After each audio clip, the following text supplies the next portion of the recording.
Kay tabingi, tadlungo natin mga guys, no? Samahan nyo ako mga guys, ha? Damo problema ang bike ni Idol bala. Ati way tamahimo kay man mekaniko kuya. At ikuti mayo ha, para naman karon. Ati may kwarta naman sa idol sa aton. Ay, alak namin sang iya bike, di puta. Hello, magandang morning sa inyo mga guys, no? Bao may namin nga bike indulong sa aton, di oh. Ay, ala, may problema mga guys, no? Ang iyang adapter sa tubangan, lain ang itakod nila, te, gibayluan naman inoy ninyo kay para mag-insakto, oh, di ba? Bao ka birigod sa ako na. Wow! So pagkatapos mga guys, ang iya naman crankset ay naghuhugot, naghahalog. So dahil nga madamo lang iya nga spacer, saging buwina ni maninoy ninyo ang iya spacer dire sa may butong bracket sa sulod o kay sagwa ay may spacer man at para maging sakto, di bala. Pero kung hindi ka niya kabalo, tiway ta mahimo kay te obra tayo minango. Gago! So yan na nga ni mga guys, so nabuhinan na natin sa spacer. So ibabalik na natin ang iyang butong bracket. Tapos sabay takod naman di sa may piyak mga guys, no? So bali ang group set pala ni Idol mga guys, no? Ay GX na SRAM. Bao kabalo ka man siguro kung magkano ito. Pero hindi ka na pagambala. Basta malaking buot mo bala, oh.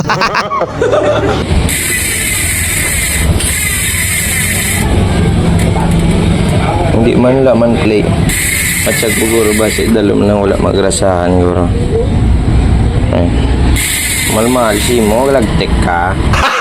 Gago! So patian naman ninyo siguro mga guys, no? Ang hub ni Idol ay naglalagatek. Tiambal sa akon, dol. Pwede ba naman viewer? Sabi ko sa kanya, ay ti okay ha. Pwede na ya. Basta may kwarta. Wala blima. Aba. Pagkapatay huya sang animal ya. So yan na nga ni mga guys, so bali na baklas na ang hub ni Idol. So bali ang brand pala ng hub ni Idol mga guys ay fan, oo. Pamilyar naman kayo siguro kung magkano yan. Pero hindi ko na imit lang kay basi maglain naman buot mo bala.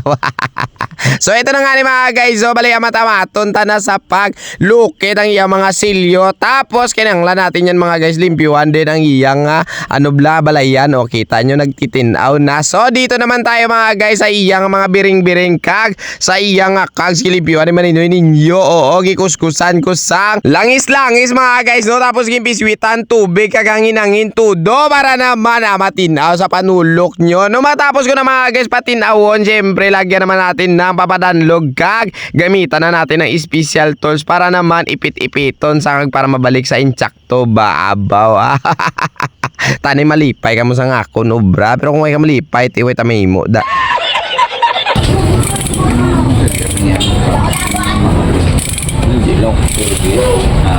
Dilong ilusyo.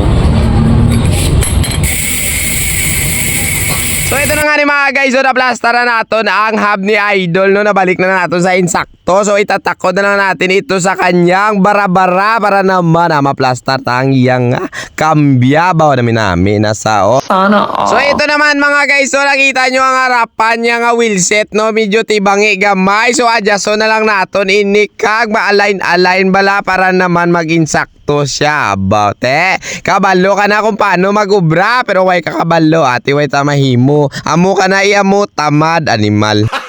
Gago! So ayan na nga ni mga guys, so finally na umana nato na bike ni Idol, no? So hanggang dito na lang tayo. Maraming salamat sa inyo. Natapos na Santa Cruz nga gipaubra ni Idol ko, no? Ate, wait mahimo. Bye-bye naman eh. Oh.